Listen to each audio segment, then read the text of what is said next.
രാവിലെ ഇന്ന് ഞാൻ ഉണ്ടാക്കുന്നത് ബ്രേക്ക്ഫാസ്റ്റിന് സ്വീറ്റ് സേമിയായ. ഞാൻ നേരത്തെ ഇതുകൊണ്ട് ഉപ്പുമാവ് ഉണ്ടാക്കിയിട്ടുണ്ട്. അപ്പോൾ അത് ഇവിടെ പിള്ളേർക്ക് അത്ര അങ്ങോട്ട് ഇഷ്ടപ്പെട്ടിട്ടില്ലായിരുന്നു. അപ്പോൾ ഇന്ന് ഞാൻ കുറച്ച് കടായി വെച്ചിട്ട് അതിലേക്ക് ഇച്ചിരി നെയ്യ് ഒഴിച്ചിട്ട് ഇതിലേക്ക് ഇച്ചിരി ബദാമും ഇത്തിരി റേസിൻസും കിസ്മിസും ഒന്ന് വറുത്തെടുക്കുന്നുണ്ട്. നിങ്ങളുടെ കയ്യിൽ ക്യാഷ്യൂനട്ടൊക്കെ ഉണ്ടെങ്കിൽ ചേർക്കാം കേട്ടോ.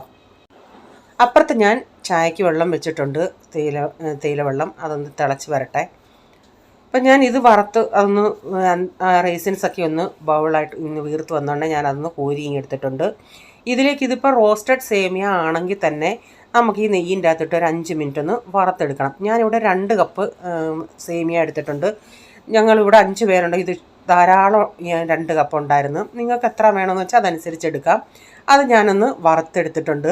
അപ്പോൾ ഇതിലേക്ക് 1 കപ്പ് സേമിയയ്ക്ക് 1.5 കപ്പ് വെള്ളം എന്ന രീതിയിൽ ഞാനിവിടെ വെള്ളം ഒഴിച്ച് കൊടുത്തിട്ടുണ്ട്. ഇതിലേക്ക് ഒരു 3-4 ഏലക്ക ഒന്ന് നന്നായിട്ട് ചതച്ചിട്ട് അതിൻ്റെ അരി ഇതിൻ്റെ അകത്ത് ചേർത്ത് കൊടുക്കുന്നത്. വെള്ളം ഇച്ചിരി ബോയിലായിട്ട് വന്നിട്ടുണ്ടെങ്കിൽ ഞാൻ സേമിയ ഇതിലിട്ട് കൊടുത്തിട്ടുണ്ട്. എന്നിട്ട് നന്നായി മിക്സ് ചെയ്തിട്ട് ഇതൊന്ന് തിളച്ച് വരട്ടെ. തിളച്ച് കഴിഞ്ഞിട്ട് ഞാനൊരു മീഡിയം ഫ്ലെയിമിൽ ഇട്ട് വെക്കുന്നുണ്ട്. അതായത് അതൊന്ന് വെന്ത് വരണം, നമുക്ക് ആ സേമിയ ഒന്ന് വേവണം.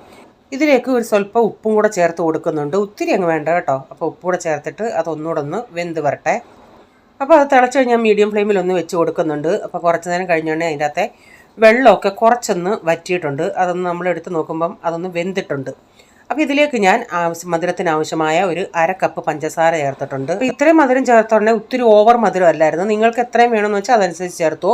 ഇതിലേക്ക് ഞാൻ 1 ടേബിൾ സ്പൂണൂടെ നെയ്യ് ചേർത്ത് കൊടുത്തിട്ട് നന്നായി മിക്സ് ചെയ്ത് അത് ഇച്ചിരി ഒന്ന് അടച്ചു വെച്ചു. അപ്പോൾ പിന്നെ നമ്മൾ വറുത്ത് വെച്ച് അതൊക്കെ ഞാൻ ഇതിൻ്റെ അകത്തോട്ട് കുറച്ചിട്ട് കൊടുത്ത് കുറച്ച് ഗാർണിഷിങ്ങിനും ഇട്ട് നമ്മുടെ സ്വീറ്റ് സേമിയ ഇവിടെ റെഡി ആയിട്ടുണ്ട്. അപ്പോൾ ചായയൊക്കെ റെഡി ആയായിരുന്നു. ഇനി ചായയും കൂടെ ഒന്ന് എടുക്കട്ടെ. ഇനി പെട്ടെന്ന് ഉച്ചക്കത്തെ എല്ലാം ചെയ്യണം, കാരണം നാരങ്ങാച്ചാർ ഇടാനുണ്ട്.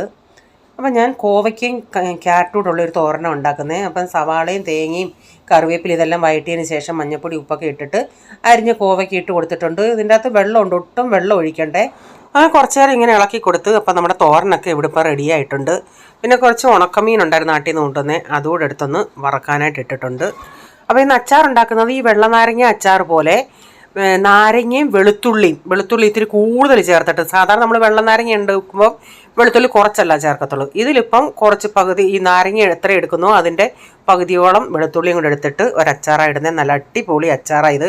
ഗ്യാസൊക്കെ ഉള്ളവർക്കൊക്കെ ഇത് നല്ലതാണ്, കാരണം വെളുത്തുള്ളിയുടെ ഗുണങ്ങളെല്ലാം നിങ്ങൾക്കറിയാമല്ലേ.